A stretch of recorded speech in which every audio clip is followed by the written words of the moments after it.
I was 18 years old when I got married. I belonged to a very conservative family, a Baloch family, where good daughters never say no to their parents. My father wanted me to get married, and all I said was, if that makes you happy, I'll say yes. And of course, it was never a happy marriage. Just about after 2 years of getting married, about 9 years ago, I met a car accident. Somehow my husband fell asleep and the car fell in the ditch. He managed to jump out, saved himself. I'm happy for him. But I stayed inside the car and I sustained a lot of injuries. The list is a bit long. Radius ulna of my right arm were fractured. The wrist was fractured. Shoulder bone and collarbone were fractured. My whole rib cage got fractured. But that injury that changed me and my life completely was the spine injury.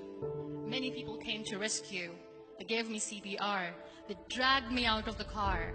And while they were dragging me out, I got the complete transection of my spinal cord. Those 2.5 months in the hospital were dreadful. I was at the verge of despair. One day, doctor came to me and he said, well, I heard that you wanted to be an artist, but you ended up being a housewife. I have a bad news for you. You won't be able to paint again.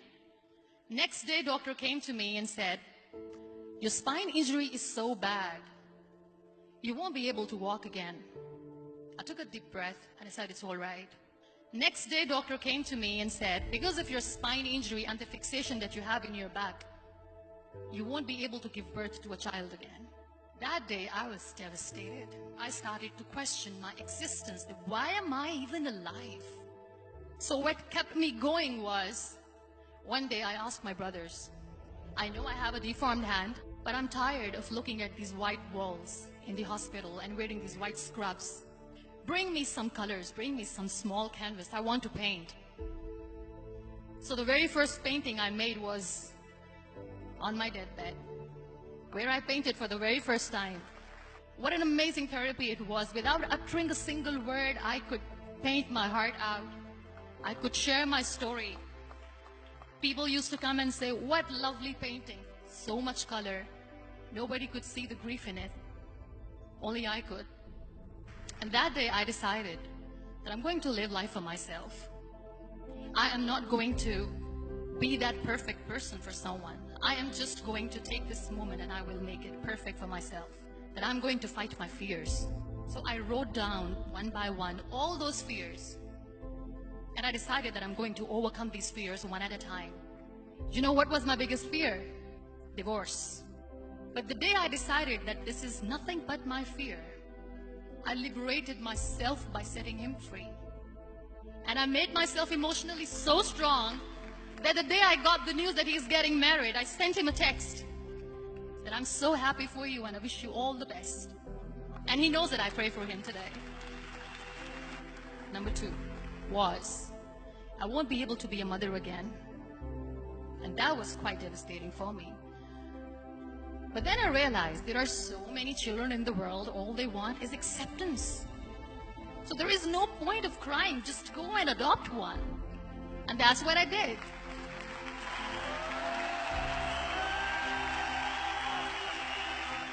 I gave my name in different organizations, different orphanages, and I waited patiently.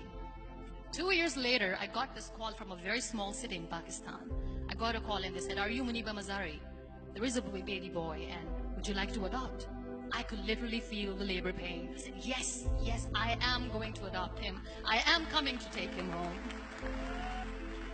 And that day, I was 2 days old, and today he's 6. You know, when you end up being on the wheelchair, what's the most painful thing? People think that they will not be accepted by the people because we, in the world of perfect people, are imperfects. So I decided to appear more in public. I started to paint.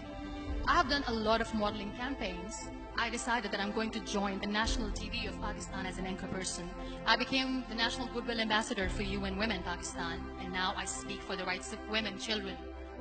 I was featured in BBC 100 Women for 2015. I'm one of the first 30 under 30 for 2016.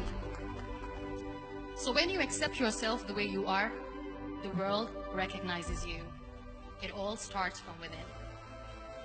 We have this amazing fantasy about life. This is how things should work. This is my plan. It should go as per my plan. If that doesn't happen, we give up. I never wanted to be on the wheelchair. Never thought of being on the wheelchair. This life is a test and a trial, and tests are never supposed to be easy. So when you are expecting ease from life, and life gives you lemons, then you make the lemonade, and then do not blame life for that. It is okay to be scared. It is okay to cry. Everything is okay, but giving up should not be an option. They always say that failure is not an option. Failure should be an option, because when you fail, you get up, and then you fail, and then you get up, and that keeps you going. Embrace each and every breath that you are taking. Celebrate your life. Live it. Don't die before your death. Real happiness lies in gratitude. So be grateful, be alive, and live every moment.